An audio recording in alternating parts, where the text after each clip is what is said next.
والصلاة والسلام على من لا نبي بعده أما بعد فأعوذ بالله من الشيطان الرجيم بسم الله الرحمن الرحيم وكلا نقص عليك من أنباء الرسل ما نثبت به فؤادك اللهم صل على محمد وعلى آل محمد كما صليت على إبراهيم وعلى آل إبراهيم إنك حميد مجيد اللهم بارك على محمد وعلى آل محمد كما باركت على إبراهيم وعلى آل إبراهيم إنك حميد مجيد۔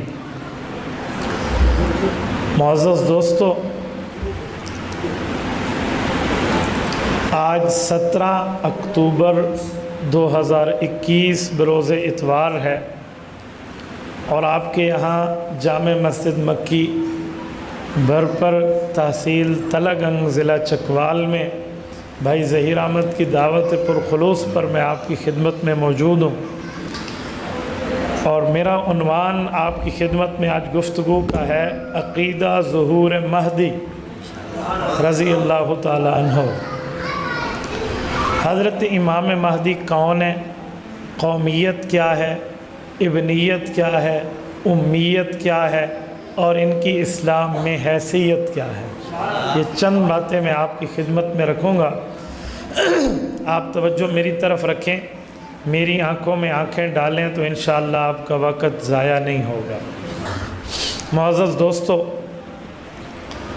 رسول پاک صلی اللہ علیہ وسلم نے قیامت سے پہلے بہت سی چیزوں کی پیشن گوئیاں فرمائی ہیں۔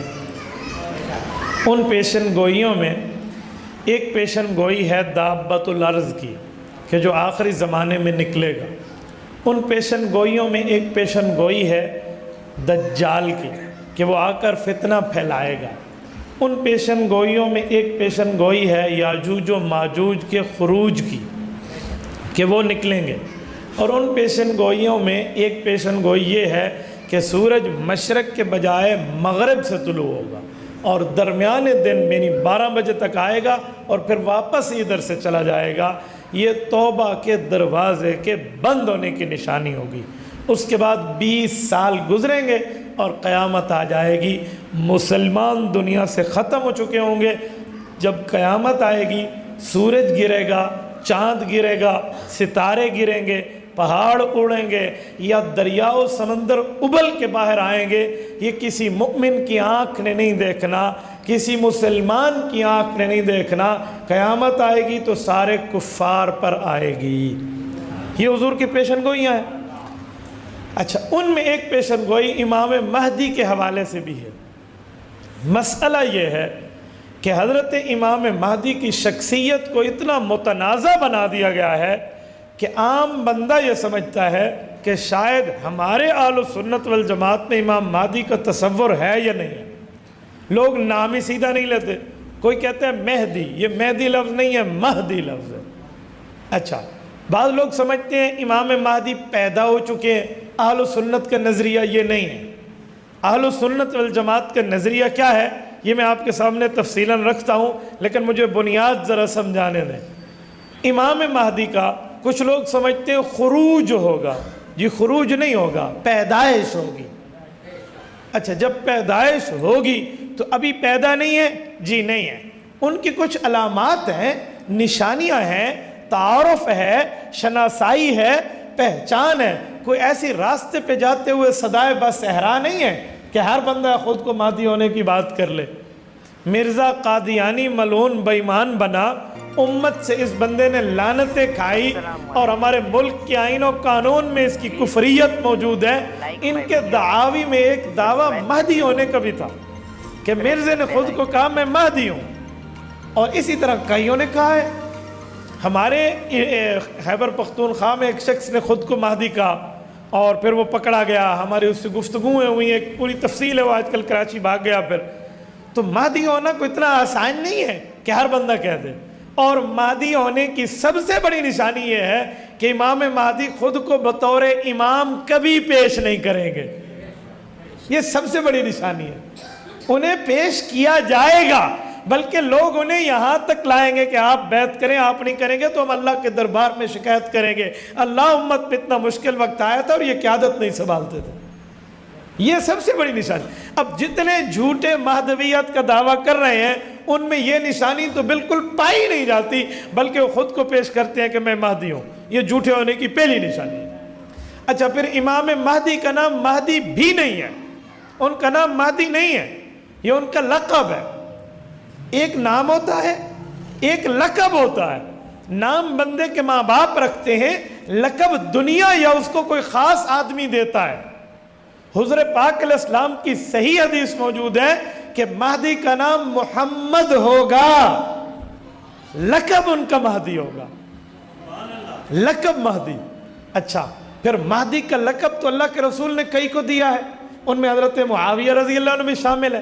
ہادیًا و مہدیٰ فرمائے، اللہم اجعلہ ہادیًا و مہدیٰ واہد بہ، اے میرے مولا اس کو ہدایت دینے والا، ہدایت یافتہ اور اس کے ذریعے ہدایت چلانے والا اسے بنا۔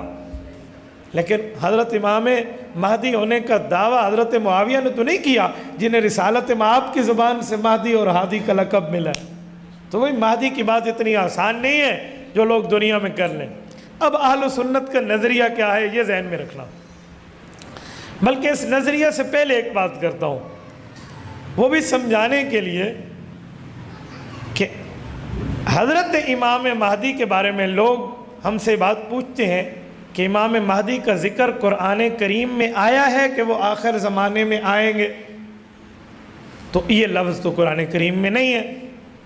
تو کچھ منکرین حدیث کی یہ چال ہے، وہ کہنا شروع کر دیتے ہیں جب قرآن میں ہے نہیں تو تسی مندے کیوں ہو؟ تو انہیں سمجھانے کے لیے بڑی آسان ترتیب ذہن میں رکھنا، انہیں کہو جو نماز آپ شروع کرتے ہو پہلے کیا پڑھتے ہو؟ سبحانک اللہم۔ قرآن پاک میں ہے سبحانک اللہم و بحمدک و تبارک اسمک و تعالی جدک و لا الہ غیرک، ہے؟ تو پھر کیوں پڑھتے ہو؟ اچھا آگے چلتے ہیں، آپ جو نماز میں آمین کہتے ہیں، یہ آمین کا لفظ قرآن کریم کے آیات میں موجود ہے، آمین کیوں کہتے ہو پھر؟ یہ تو موجود نہیں ہے۔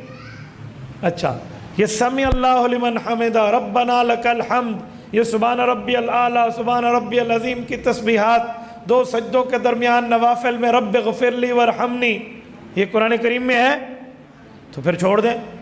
اچھا ایک بات اور، التحیات للہ والصلوات والطیبات، پوری التحیات میں یاد ہے، ہمارے بچے پڑھتے ہیں، ہمارے بچوں کو نماز میں حفظ ہے، ہمارے بڑے پڑھتے ہیں، تو کیا یہ التحیات قرآن کے کسی پارے میں ہے؟ کسی حافظ سے پوچھ لیں، یہ التحیات پورے قرآن میں نہیں ہے، تو پھر التحیات چھوڑ دو۔ اچھا تھوڑا آگے چلیں، اللہم صلی علی محمد، ابھی ہم نے درود پاک پڑھا ہے، اللہم بارک، یہ ابھی ہم نے درود پاک پڑھا ہے، درود ابراہیمی قرآن کریم میں ہے، درود پڑھنے کا حکم ہے، درود کے لفظ ہیں جی نہیں ہے، تو پھر درود چھوڑ دیں۔ تو یہ عجیب دنیا بن چکی ہے جو ہمیں کہتی ہے امام مہدی کا نام قرآن میں نہیں ہے لہذا چھوڑ دو، اس کا مطلب یہ ہے کہ قرآن کریم میں نماز کی اکثر الفاظ نہیں ہے تو پھر نماز بھی چھوڑ دیں۔ تو اس کا جواب دیتے ہیں بھائی نماز میں نہیں ہے، حضور پاک نے پڑھ کے نماز قرآن میں نہیں ہے، حضور نے نماز پڑھ کے دکھائی ہے، صحابہ اہل بیت نے دیکھی ہے، اسی لیے امت اس کو مانتی ہے۔ تو وہ چاچے تیرے دماغ کو اپڈیٹ کرنا چاہیے، اسی صحابہ اہل بیت نے پیغمبر سے حضرت امام مہدی کے ظہور کا عقیدہ سمجھایا اور امت کو سمجھایا۔ تو یہ ہمیں آپ لاجک نہ سمجھایا کریں کہ قرآن کریم میں نہیں ہے تو چلو چھاڑ دو، یوں نہیں ہو سکتا۔ اچھا میں ایک بات سمجھانے کے لیے کہتا ہوں، پوری شریعت میں نہ ہو پھر جرم ہے کہ یہ بات پوری شریعت میں نہیں ہے۔ قرآن کریم تو شریعت کا ایک حصہ ہے، قرآن کریم شریعت کا ایک حصہ ہے، شریعت کے حصے میں پیغمبر کی احادیث کہاں جائیں گی بھائی؟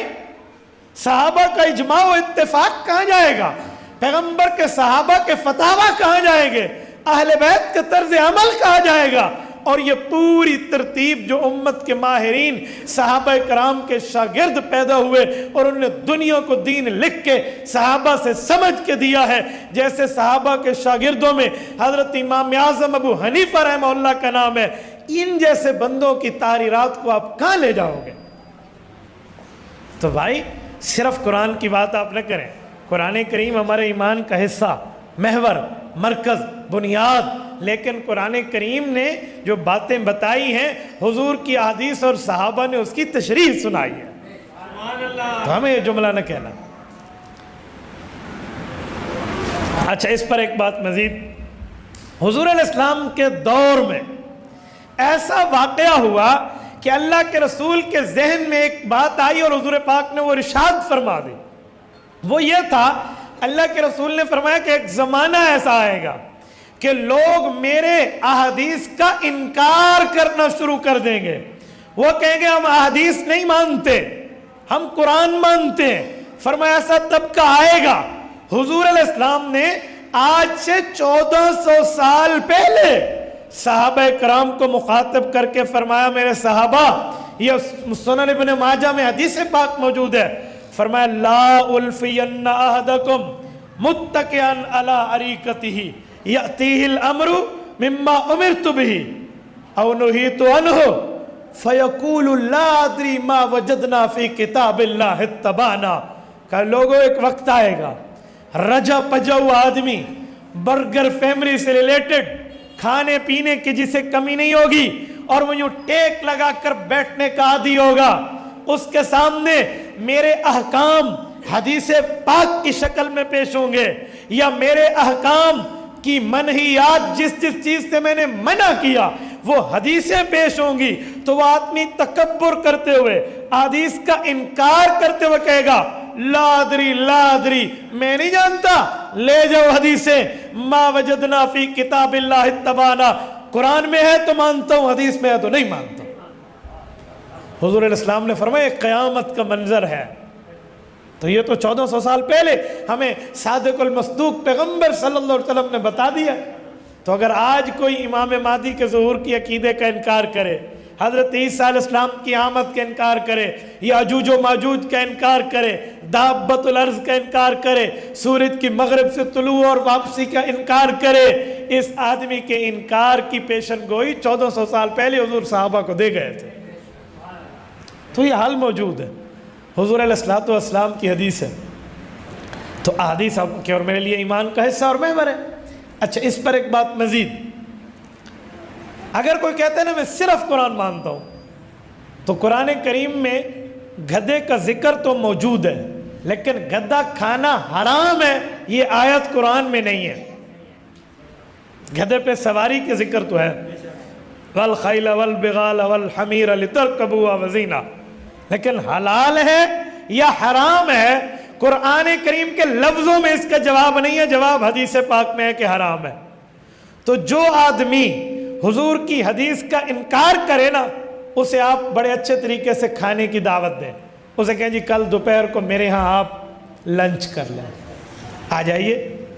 وہ آپ سے پوچھے کہ آپ کیا کھلائیں گے، آپ کہنا گدھا کھلاؤں گا، ڈنکی روسٹ کھلاؤں گا تمہیں۔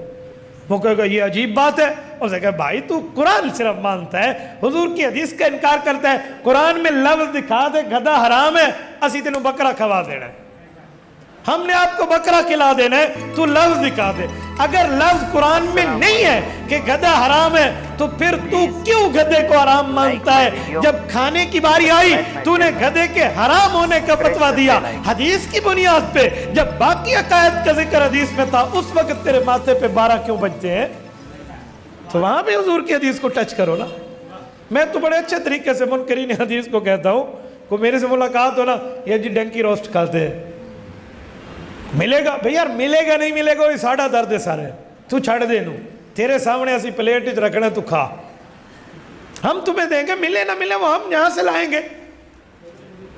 حضرت گدھا لبنا کوئی اوکھ ہے؟ کھوتے نو قریب لوگ کہتے ہیں فلاں شہر گدھے ذبح کر کر کے امت کھا رہی ہے۔ اب میں شہر کا نام لوں تو اس شہر والے لوگ مجھ سے ناراض ہو جائیں گے، لیکن اندر سے سب سمجھتے ہیں کہ اس شہر کی بات ایسا نہیں ہے۔ تو پھر میں حیران ہوں بھئی پیغمبر کی حدیث کا انکار، اور وہ بھی شریعت کے نام پہ۔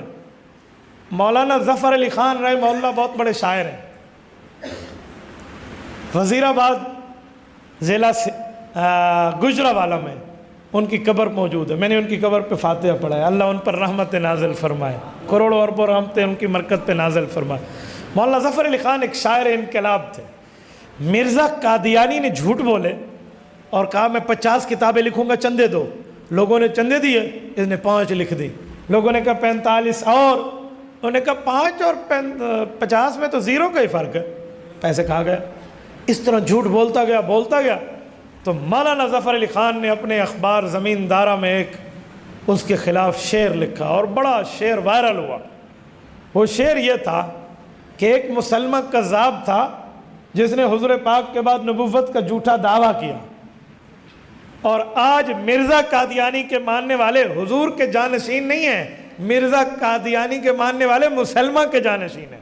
وہ جو جھوٹ بولتا تھا مسلمہ کذاب، اور یہ مسلمہ پنجاب، فرق یہ تھا۔ تو فرمایا کہ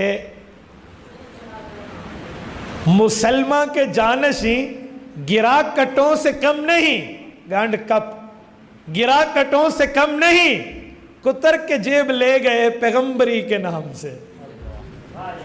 لوگوں کے پیسے کھا گئے نبوت کے نام پہ۔ ان کا بھی یہی حال ہے جو امام مہدی کے ظہور کا انکار کر رہے ہیں یا باقی پیشین گوئیوں کا انکار کر رہے ہیں، یہ شریعت کے نام پہ لوگوں پر گرا اور ان کے اوپر جو ہے نا کیا کہتے ہیں وہ ضرب چلا کے ان کی جیب کٹی اور ان کے ایمان کٹی کی سازش کر رہے ہیں۔ تو بھائی ایسا نہیں ہے، ایسا نہیں چلے گا۔ بات وہ ہوگی جو دلیل سے ہوگی۔ اب ذرا چلتے ہیں حدیث پاک میں امام مہدی کی شخصیت کا تعارف، امام مہدی کی حیثیت، امام مہدی کی امیت و ابنیت کیا ہے۔ تو حضور پاک علیہ السلام کی حدیث پاک موجود ہیں، آپ مستدرک حاکم اٹھائیں آپ کی مرضی، صحیح مسلم کے اشارات اٹھائیں آپ کی مرضی، اسی طرح بہقی کی روایات اٹھائیں آپ کی مرضی۔ امت مسلمہ میں حنفی، شافی، مالکی، حنبلی، محدثین و مفسرین و فقہاء و مشائخ کی تمام تحریرات کو اٹھائیں آپ کی مرضی۔ پوری امت مسلمہ کا اتفاق ہے، فرمایا رسول پاک علیہ السلام نے آخر زمانہ میں ایک شخص آئے گا جس کا نام میرے نام پہ ہوگا، اور وہ شخص آ کے زمین کو اللہ کے علوم سے اور امن سے بھر دے گا۔ صحیح مسلم میں حدیث ہے، امامکم منکم، وہ امام تم میں سے ہوگا جو آ کر زمین کو بھر دے گا۔ اس سے مراد امام مہدی کی ذات اقدس ہے۔ اچھا، سنن نبی داؤد میں ایک حدیث پاک اور ہے، حضرت سیدنا علی المرتضیٰ حضرت حیدر کرار رضی اللہ تعالی عنہ ارشاد فرماتے ہیں، اپنے بیٹے حضرت امام حسن رضی اللہ تعالیٰ عنہ کی طرف اشارہ کر کے فرمایا، انہو من ولد الحسن، وہ مہدی جو آئیں گے وہ میرے بیٹے حسن کی اولاد میں سے ہوں گے۔ ایک حدیث پاک اور ہے، امام بایقی رحمہ اللہ نقل فرماتے ہیں، حضور پاک علیہ السلام نے فرمایا، انہو من ولد الفاطمہ، وہ میری بیٹی چوتھی اور چہیتی بیٹی حضرت فاطمہ الزہرا رضی اللہ عنہا کے اولاد میں سے ہوں گے۔ اچھا، روایات تو کئی ہیں، اب ان سب کو ملائیں نا تو جو خلاصہ ہمارے علماء نے نکالا ہے کیا بات ہے حضرت، وہ کہتے ہیں یہ ساری حدیثیں ٹھیک ہیں، انہیں ملائیں تو پتہ چلتا ہے اولاد فاطمہ تو ہوں گے، لیکن امام مہدی کے ابو جی حضرت حسن کی اولاد سے ہوں گے، ان کی اماں جان حضرت حسین کی اولاد سے ہوں گی، یہ ان کی اولاد حسنی حسینی سید ہوں گے، جسے کہتے ہیں نجیب الطرفین، یہ سعادت انہیں حاصل ہوگی۔ اچھا، امام مہدی جب یوں آئیں گے اور امام حسن رضی اللہ عنہ کی اولاد سے ہوں گے، میں ایک جملہ بطور سمجھانے کے لیے کہتا ہوں، امام حسن کی اولاد سے ہوں گے۔ مرقات المفاتیح مشکات شریف کی شرح ہے، 12 جلدوں میں ملا علی قاری رحمہ اللہ نے عربی میں لکھا ہے، اور ملا علی قاری کی قبر آج مکہ مکرمہ میں جنت المعلی میں حضرت اماں جان خدیجۃ الکبریٰ رضی اللہ عنہ کے قدموں میں ہے۔ وہ تحریر فرماتے ہیں، حنفی مفتی بھی ہیں، محدث بھی ہیں، فقیہ بھی ہیں، مؤرخ بھی ہیں، مفسر بھی ہیں۔ الکلیل کے تمام معاملات اور ادھر ادھر ان کی باتیں دیکھیں تو ان کے دسترس کو آپ دیکھیں گے کہ ان کا اصل آبائی علاقہ تو افغانستان کا شہر ہرات تھا، لیکن وہاں روافظ سے لڑائی تھی، یہ وہاں سے یہاں تشریف لے آئے اور مہاجر مکی بنے۔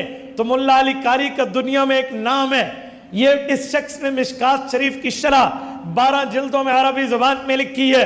وہ فرماتے ہیں کہ انبیاء کرام کا سلسلہ دیکھیں تو تمام انبیاء کی اکثریت حضرت ابراہیم کی اولاد ہے، لیکن حضرت ابراہیم علیہ السلام کے 2 بیٹے بڑے معروف ہیں. ایک بیٹے کا نام حضرت اسماعیل علیہ السلام ہے، ایک بیٹے کا نام حضرت اسحاق علیہ السلام ہے. اگر حضرت اسحاق کو دیکھیں ان کی نسل سے کئی انبیاء آئے ہیں. اگر حضرت اسماعیل کو دیکھیں ان کی نسل سے خاتم الانبیاء حضرت محمد مصطفیٰ احمد مجتبی صلی اللہ علیہ وسلم تشریف لائے ہیں اکیلے. کہا اسی طرح حضرت علی المرتضیٰ کے 2 فرزند بڑے معروف ہیں. ایک کا نام حضرت امام حسن رضی اللہ عنہ ہے، ایک کا نام حضرت امام حسین رضی اللہ عنہ ہے.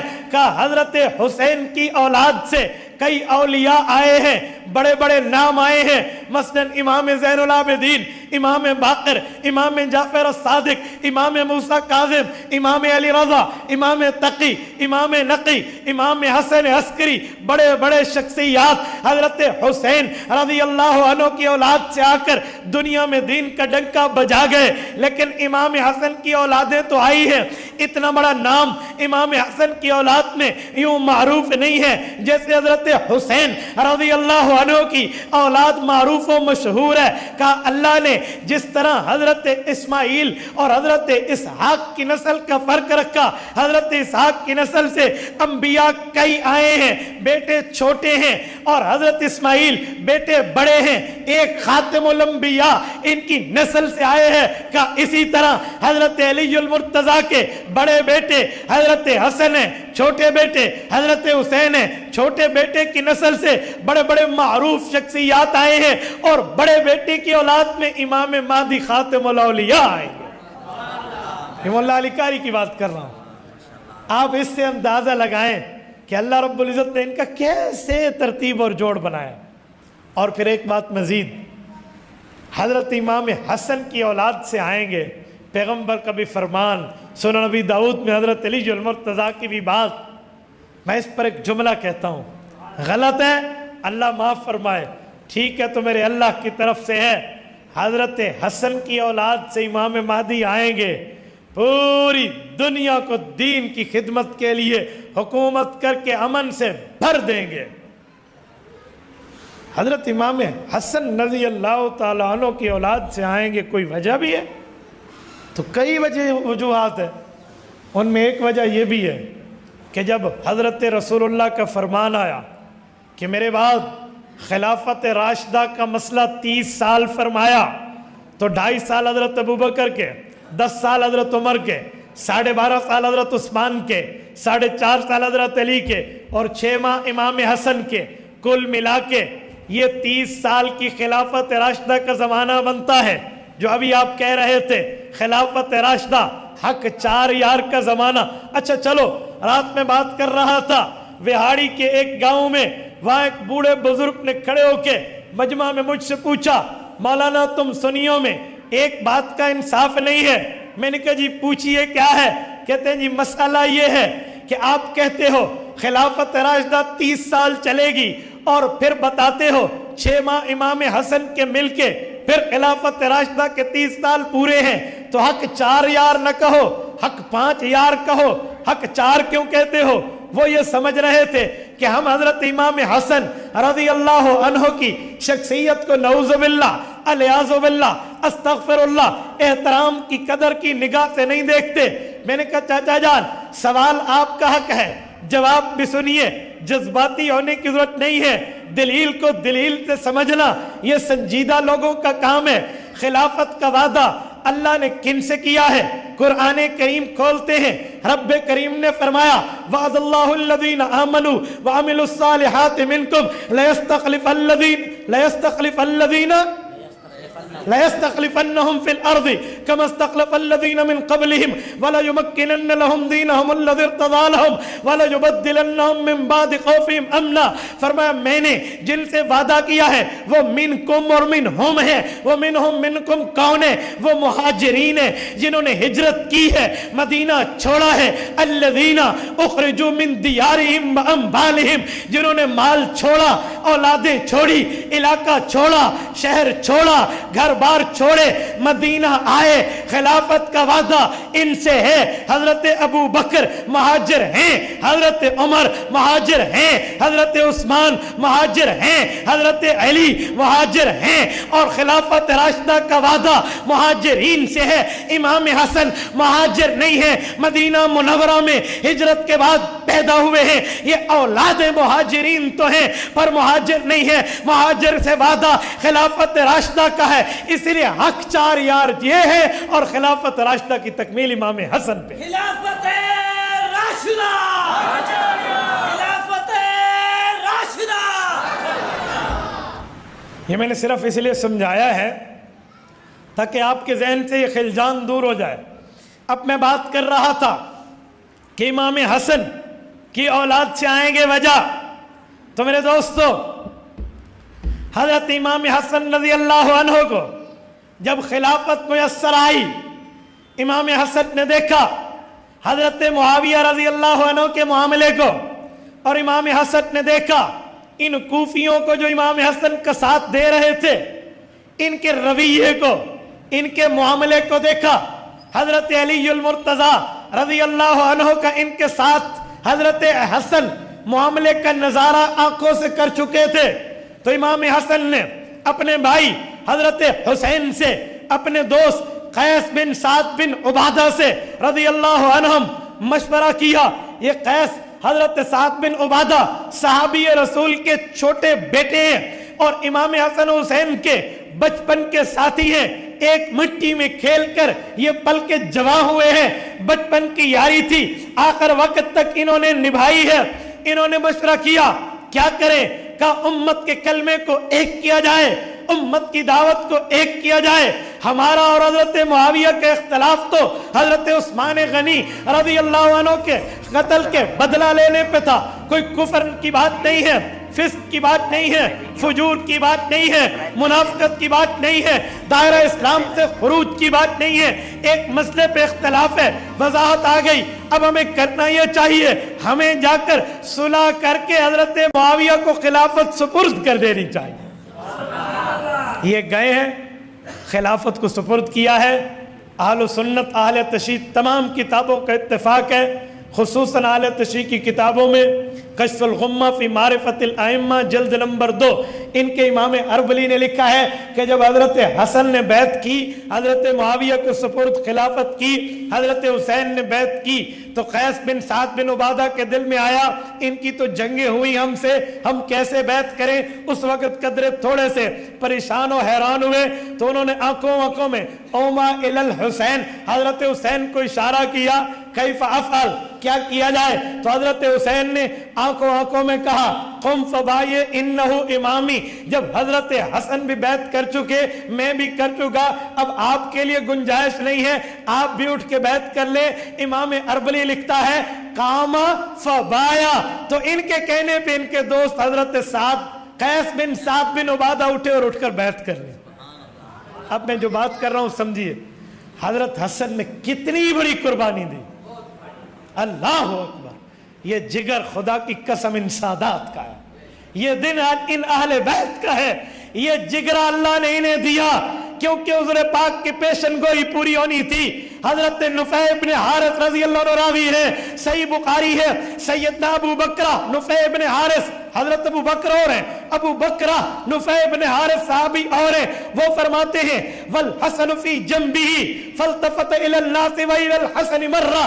حضور پاک علیہ السلام منبر پر تشریف فرما تھے، حضرت حسن حضور پاک کی گود اقدس میں تھے، ایک بار حضور لوگوں کو دیکھتے، ایک بار اپنے نواسے امام حسن کو دیکھتے اور پھر یوں فرمایا ان بنی ھذا سید فلعل اللہ ان یصلح بہ بین فئتین عظیمتین من المسلمین، میرا بیٹا حسن سردار ہے، اللہ اس سے دو مسلمان گروہوں میں، چکوال والوں برپر والوں، دو مسلمان گروہوں میں صلح کا کام لے گا۔ یہ پیشن گوئی حضرت حسن کی صلح پہ پوری ہوئی ہے۔ اب سنو امام مہدی ان کی نسل سے کیوں آئیں گے، یہ اسی لیے مجھے لمبا نقشہ کھینچنا پڑا۔ حضرت حسن کا اعزاز ہوگا، حضرت حسن کا اللہ کی طرف سے اکرام ہوگا، احترام ہوگا، اور ان کے اس احترام کو دنیا پر پیش کیا جائے گا۔ اے حسن ابن علی، تو نے امت کو ایک کیا، خلافت چھوڑی، حضرت معاویہ کو دے دی، امت کا اتفاق ہوا، اب اللہ تجھے اس اچھائی کا بدلہ آخرت میں تو دے گا، دنیا میں یوں دے گا کہ تیری اولاد میں آنے والے امام مہدی کو پوری دنیا کی حکمرانی دے گا۔ انہو من ولد الحسن، یہ ہے کہ حضرت حسن کی اولاد سے۔ دیکھو کوئی بات ایسی نہیں ہے، حضرت امام حسن نے جو قربانی پیش کر کے امت کو ایک کیا، جسے حق سمجھا اس کی بیعت کی، جسے اچھا سمجھا اس کے ذمہ خلافت ڈال دی اور خود ہٹ گئے، معاملہ ٹھیک رہا اور امت کا اتفاق چل پڑا۔ اے حسن اچھائی تو نے کی ہے، میں اللہ بدلہ تجھے آخرت میں تو دوں گا، دنیا میں بھی دوں۔ یار خدا کی قسم، والد کی نیکی کا اثر اولاد میں چلتا ہے۔ 16واں پارہ پہلا صفحہ سورۃ کہف، وقت کے 3 نبی موسیٰ علیہ السلام، حضرت یوشع بن نون علیہ السلام، حضرت خضر علیہ السلام ایک بستی سے گزرے ہیں۔ فَأَبَوْا أَن يُزَيِّفُوهُمَا، وہ کہتے ہیں ہم تمہیں نہیں کھلاتے نہیں پلاتے۔